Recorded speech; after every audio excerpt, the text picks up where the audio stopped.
جھوٹ بولنے والا جو بندہ ہے نا، جو جھوٹ بولتا ہے وہ بھی جھوٹ سے نفرت کرتا ہے. آپ جھوٹے کو جھوٹا کہیں وہ ناراض ہو جائے گا. انسان فطرتاً، کوئی نہیں سمجھ آئی آپ کو میں نے کیا کہا ہے؟ انسان فطرتاً فی نفس ہی نیک ہوتا ہے، مسلمان فی نفس ہی پرہیزگار ہوتا ہے، اس کے مزاج میں اللہ نے نیکی. اگر کسی وجہ سے وہ غلطی میں الجھ گیا ہے، اس کا رزق ناپاک ہو گیا، لیکن اگر آپ اسے کہیں گے نا تو حرام کھاتا ہے تو ناراض ہو جائے گا. کسی وجہ سے کھا رہا ہے، اللہ معاف کرے، پر کہیں گے تو ناراض. یہ اچھا لوگ کیا کہتے ہیں؟ لوگ یہ کہتے ہیں دیکھو جی جھوٹ بولتا ہے، جھوٹا کھا ہے تو بگڑ گیا ہے. او بھئی یہ جو بگڑ گیا ہے نا، اس پر اللہ کا شکر ادا کر. کیوں؟ اس لیے کہ جھوٹ بولتا ہے پر جھوٹ کو پسند نہیں کرتا. وہ کسی وجہ سے رزق اس کا ناپاک ہے پر رزق حرام کو پسند، وہ رزق حلال والا کہلانا چاہتا ہے. انسان فی نفس ہی اپنے مزاج کے لحاظ سے برا نہیں ہوتا، لیکن جو اس کا ماحول ہوتا ہے نا، ارد گرد کے جو لوگ ہوتے ہیں، اس کا وہ اثر قبول. کیوں کہا اسلام نے پاک صاف رہنے کا؟ کیوں کہا طہارت کا؟ کیوں کہا صفائی نصف ایمان ہے؟ کیوں کہا کہ تم پاکیزہ رہو، یہ اسلام کا پسندیدہ عمل ہے؟ اس لیے کہ جب انسان کا ماحول صاف ستھرا ہوتا ہے تو اس کی طبیعت صاف ستھری ہوتی ہے. اس کے ارد گرد اگر پاکیزگی ہوتی ہے تو وہ اجلا اجلا سا محسوس کرتا ہے. آپ 2-4 دن غسل نہ کریں تو کیا 2 من مٹی چڑھ جاتی ہے بندے پہ؟ کیا اس پر کلو کے حساب سے گرد چڑھتی ہے؟ کچھ بھی نہیں ہوتا. لیکن وہ جو تھوڑی سی بھی گرد ہوتی ہے وہ وجود کو، طبیعت کو ثقیل کر دیتی. آپ جب غسل کر لیتے ہیں تو آپ کو خود بخود اپنا آپ ہلکا ہلکا سا محسوس ہوتا ہے. یہ صفائی ستھرائی پاکیزگی ماحول کی یہ پسندیدہ عمل ہے.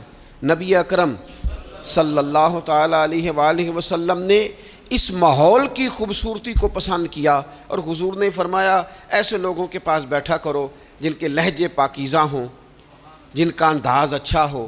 اور مثال دی نبی پاک علیہ السلام. حضور فرمانے لگے اچھے دوست کی مثال اس طرح ہے جس طرح عطر فروش کی مثال ہوتی ہے. اگر کوئی اس سے سامان نہ بھی خریدے، سودا نہ بھی خریدے، تو خوشبو تو آتی ہے نا. اور نبی پاک علیہ الصلوۃ والسلام فرمانے لگے برے دوست کی مثال دھونی دینے والے کی طرح سے. جس طرح اس کے پاس کچھ شخص بیٹھے تو اور کچھ بھی نہ ہو تو دھواں تو آئے گا کہ نہیں آئے گا؟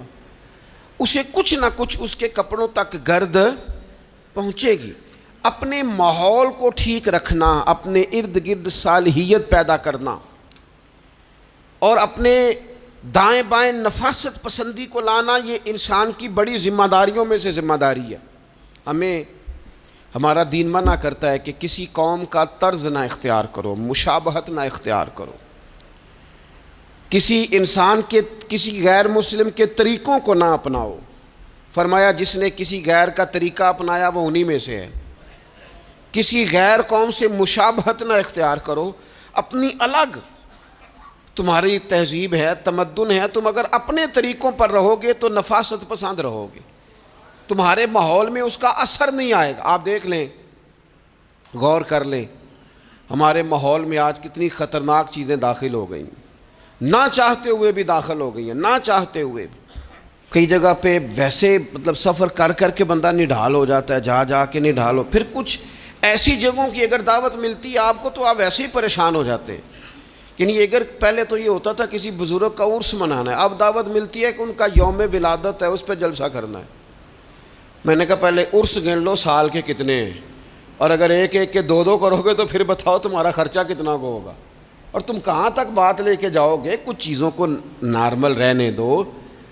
ایک ہستی کا میلاد منایا ہے پوری دنیا نے، اور وہ رسول پاک کی ذات گرامی. واقعی تو ہم نے کبھی نہیں دیکھا. آپ نے کبھی دیکھا حضرت صدیق اکبر کا یوم ولادت منایا جا رہا ہو، حضرت عمر کا، حضرت عثمان کا، مولا علی کا؟ تو یہ باقیوں کو کیا مسئلہ ہو گیا ہے؟ تھوڑا سا اعتدال میں رہیں، تھوڑا سا معتدل رہیں، درمیانی چال چلے. جب وہ عظیم ہستیاں جن کا طریقہ دین ہے، حضور نے فرمایا میرے طریقے پر بھی چلو اور میرے خلفائے راشدین کے طریقے پر بھی چلو. جب وہاں جن کا طریقہ بہت ہمارے لیے بہرحال دستور حیات ہے، جب ان لوگوں کے لیے چیزیں نہیں ہیں تو بعد والے اس قدر شدت کے ساتھ اگر یہ کام کریں گے تو بات دور نکل جائے گی، پھر اس کو سمیٹنا سنبھالنا آسان نہیں رہے گا۔ تو فرمایا کسی قوم سے مشابہت نہ اختیار کرو، اس لیے کہ تمہارے ماحول میں پھر کچھ ایسی چیزیں آ جائیں گی جو ٹھیک، یہ کتنی رسمیں آئی ہیں ہمارے، مہندی کہاں سے آئی ہے؟ ہماری اپنی ہے کہ غیروں کی ہے؟ یہ مائیاں کہاں سے آئی ہیں؟ اپنی کہ غیروں کی؟ یہ جتنی رسومات ہیں، جتنی، میں نے ایک دفعہ سرچ کی، تھوڑی سی میں نے تحقیق کی تو ایسی ایسی عجیب رسمیں سننے کو ملی۔ لڑکا بیاہ کے گھر آیا ہے، اس کی اماں اس کے چہرے کے اوپر سے پانی پھیر رہی ہے، یہ تو خالص ہندوؤں کا طریقہ ہے، کسی کے چہرے کے گرد پانی پھیرنا خالص، یہ آپ نے بھی سنی ہوئی رسم؟ وہ بیاہ کے واپس آیا، یہ آپ کیا کر رہے ہیں؟ اور پھر کہتے ہیں اماں کو پانی نہ پینے دینا ورنہ بیماریاں ادھر چلے جائیں گی۔ کیا بات کرتے ہو؟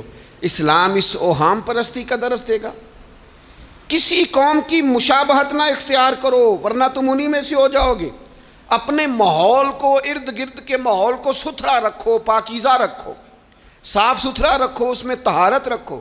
ایسے لوگوں کے پاس بیٹھو جن کے پاس بیٹھنے سے تمہیں اللہ کی یاد آئے، ایسے لوگوں کے پاس بیٹھو بیٹھنے سے تمہیں آخرت کی فکر نصیب ہو، ایسے لوگوں کے پاس بیٹھو جن کے پاس بیٹھنے سے تمہیں سادگی کا سبق ملے، ایسے لوگوں کے پاس بیٹھو جو تمہیں حقیقت پسند بنائیں، جو تمہیں یہ بتائیں کہ تم نے اپنی زندگی میں بنیادی کاموں کو کس ذمہ داری کے ساتھ سر انجام دینا ہے۔ لیکن ہم زیادہ تر اس طبیعت کے قائل ہوتے ہیں کہ ہم ان چیزوں کو سمجھتے نہیں۔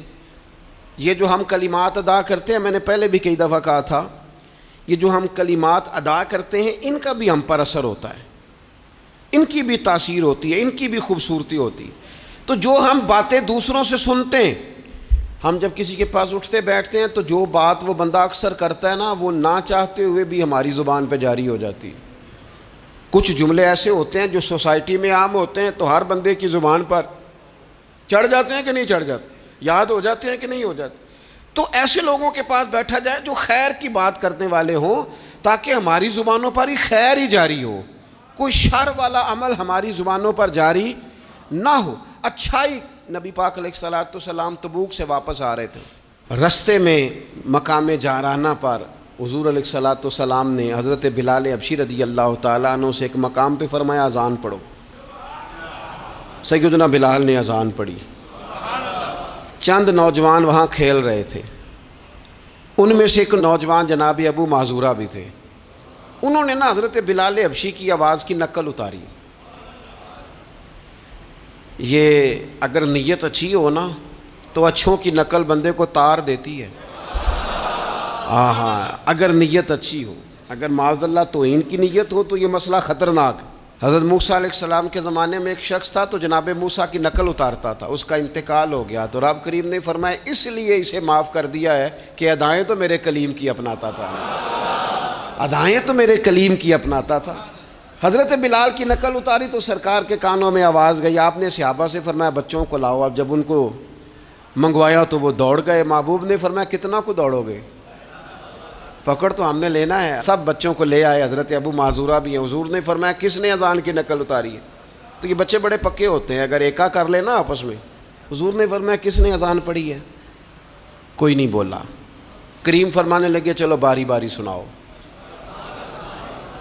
اب حضرت ابو معذورہ کی باری آئی، مختلف انداز میں بھی روایت مختلف جگہوں پہ موجود ہے۔ جب ان کی باری آئی انہوں نے اذان پڑھی، پہلے تو پڑھی تھی اپنی مرضی سے، اب پڑھی کریم رسول کی صحبت میں کھڑے ہو کر۔ اور یار حد ہو گئی، جو نبی پاک کے سامنے کھڑا ہو کے کہے اشہد ان لا الہ الا اللہ، جو حضور کے سامنے کھڑا ہو کے کہے اشہد ان محمد رسول اللہ، پھر وہ بندہ خالی رہ جائے؟ حضور نے فرمایا کتنی سونی ہے تیری آواز۔ اور پھر سرکار نے ان کے سر پہ ہاتھ پھیرا، پھر ان کے دل پہ ہاتھ پھیرا۔ تھوڑی دیر ہوئی ایک آیا کالیاں زلفاں والا، ایویں تھوڑی دیر ہوئی ایک آیا کالیاں زلفاں والا، دو کڑیاں میرے من وچ رکیا ہے تے کر گیا نور اجالا۔ ہر چیز تبدیل ہو گئی۔ محبوب نے دعا کیا اللہ انہیں اسلام کی ہدایت دے دے۔ حضرت ابو معذورہ کہتے ہیں چند منٹوں میں میرا ماحول بدلا، میری تقدیر بھی بدل گئی، میں کلمہ پڑھ کے مسلمان ہو گیا۔ اب نبی پاک علیہ السلام نے کیا فرمایا؟ فرمایا کہ بلال اذان پڑھیں گے مدینہ طیبہ میں اور ابو معذورہ پڑھیں گے مکہ مکرمہ میں۔ ان کے بال اتنے بڑے تھے کہ وہ بیٹھتے تھے نا تو ان کے نیچے دب جاتے تھے۔